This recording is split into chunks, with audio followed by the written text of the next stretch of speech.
Hello everyone, and welcome to NorCal Slot Car Scene. Today, I'm going to show you the technique I use to add motion to still photographs.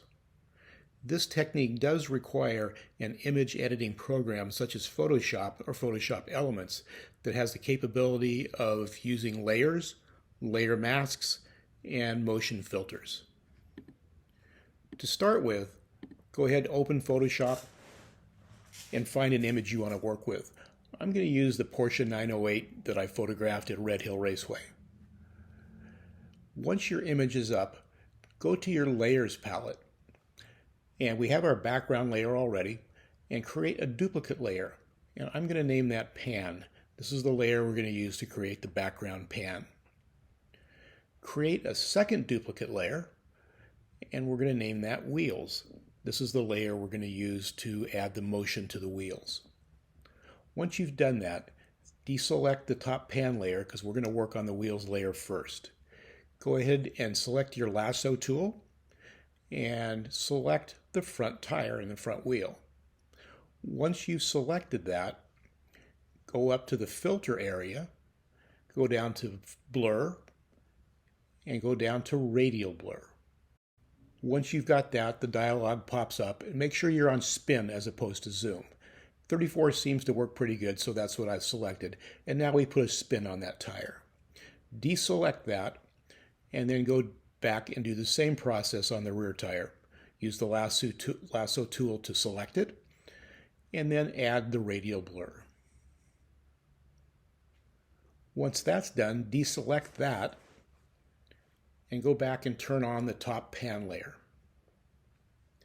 With this layer, we're going to do a blur as well, but we go up to Filter, Blur, and Motion Blur.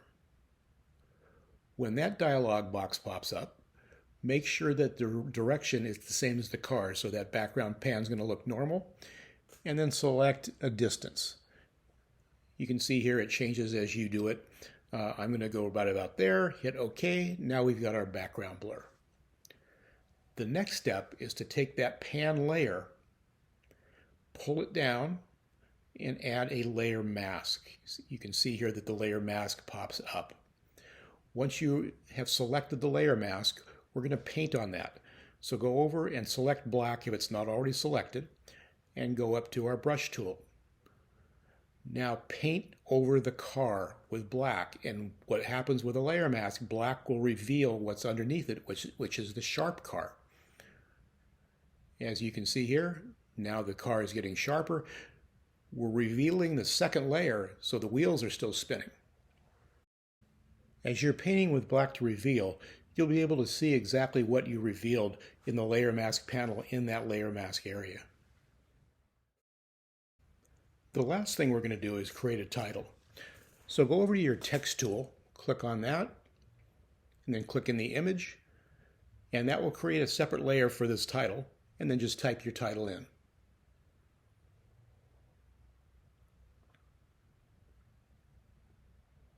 You can reposition the title, or you can change the color of the text if you like. I'm going to try a different, no, that doesn't work very well. So I'm going to go back to the red text. Now I'm going to reposition that text, get it nice and centered, and then I'm going to go down to that layer, which is the pan demonstration layer in the layer palette, and click on that, right click, and bring up blending options. That will give us flexibility over the text. So I'm going to add an outer glow. And I've already got that set, but you can change the parameters of the outer glow for size and so forth. Then click OK. Finally, we want to go up and save this. So go up to Save As, and save it as a Photoshop file. And now the Photoshop file will be intact with all the layers. We can always come back to this and make any changes that we want to at a later date. Once we've determined that it's the way we want it, now go up to the layers, go up to Flatten Image, which will combine all the layers into one layer, and then save that as a JPEG file. So now we have a JPEG of this image as well as the original Photoshop file, so we can come back, change the blur, change the title, add a title, and so forth. And that's it. We're done. Thanks for watching. This is Jim Rose with NorCal Slot Car Scene.